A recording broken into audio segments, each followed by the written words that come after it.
अवकाळी पावसामुळे झालेल्या शेती पिकांच्या नुकसानीच्या पार्श्वभूमीवर इंडिया आघाडीच्या वतीनं जिल्हाधिकाऱ्यांना निवेदन देण्यात आलं। यावेळी जिल्हाधिकारी कार्यालयात आलेले विधान परिषदेतील काँग्रेसचे गटनेते आमदार सतेज पाटील यांनी पत्रकारांशी संवाद साधला।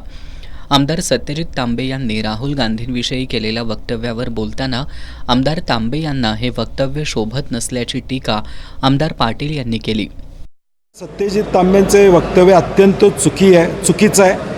इतकी वर्ष काँग्रेसमध्ये राहिल्यावर त्या नेतृत्वानं असं वक्तव्य करणं त्यांना शोभत नाही। राहुल गांधी आमचे नेते आहेत। आम्ही ज्यावेळी वेळ मागतो, माझा तरी आता 20 वर्षाचा अनुभव आहे की आम्ही ज्यावेळी वेळ मागितली त्यावेळी त्यांनी कधीही नाकारलेलं नाही, हे आम्ही स्वतः अनुभवलेलं आहे। त्यामुळे आता त्याचा पुरावा पाहिजे आहे का, किंवा 1 तासात आम्हाला वेळ मिळते का?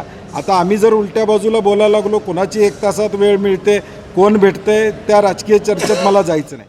अलमट्टी संदर्भात मंत्रालयात बैठक झाली, मात्र विरोधातल्या एकाही आमदाराला बोलावलं नसल्याचं सांगत त्यांनी सरकारच्या कारभारावर नाराजी व्यक्त केली। अलमट्टी संदर्भात महाविकास आघाडीचे आमदार सरकारला म्हणणं देणार असल्याचं त्यांनी सांगितलं।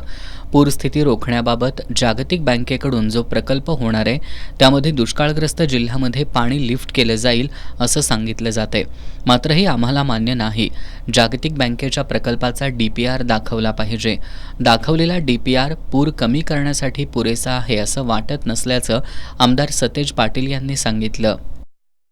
जे पाणी आम्ही म्हटलं की नरसिंहवाडीच्या इथं कृष्णा नदी जी येते आणि पंचगंगा येते ते समोरासमोर येते, ते तुम्ही कॉर्नर काढणार आहे का जेणेकरून पंचगंगा त्यात कृष्णेमध्ये मिक्स होईल? तर ते म्हणले त्या टप्पा त्यात नाही आहे, ते दुसऱ्या टप्प्यात येणार। मग हे येणारे पैसे कशासाठी आहेत ते आम्ही त्यांना त्यावेळी सांगितलं की तुम्ही तो वर्ल्ड बँकेचा प्रोजेक्टचा DPR हा कोल्हापूर, सांगली, इचलकरंजी या सगळ्यांना विस्तारानं दाखवा। त्यांनी काही प्राथमिक गोष्टी इथं दाखवल्या, त्यातून स्पष्टता येत नाही। मला वाटते तो प्रोजेक्ट हे पूर थांबवण्यासाठी उपयुक्त आहे असं माझं मत नाही।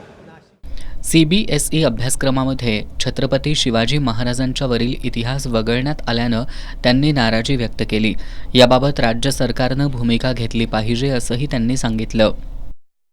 आता एका बाजूला केंद्र शासन हिंदी भाषा सक्तीचं करण्याचं धोरण मध्ये राबवत होतं, परत 2 पावलं मागे गेलं आणि हिंदी सक्ती करणार नाही म्हणून सांगितलं। उद्देश त्यांचा काय होता हे आपल्याला लक्षात येतं। राष्ट्रीय धोरणामध्ये छत्रपती शिवाजी महाराजांचं महत्त्व हे त्या CBSE अभ्यासक्रमामधून कमी करणं हे दुर्दैवी आहे आणि मला वाटते राज्य शासनाने ती भूमिका घेतली पाहिजे की छत्रपती शिवाजी महाराजांचा इतिहास हा नव्या पिढीला CBSEच्या माध्यमातून जास्तीत जास्त प्रमाणात सांगण्याचा प्रयत्न करावा अशी आमची सगळ्यांची अपेक्षा असते।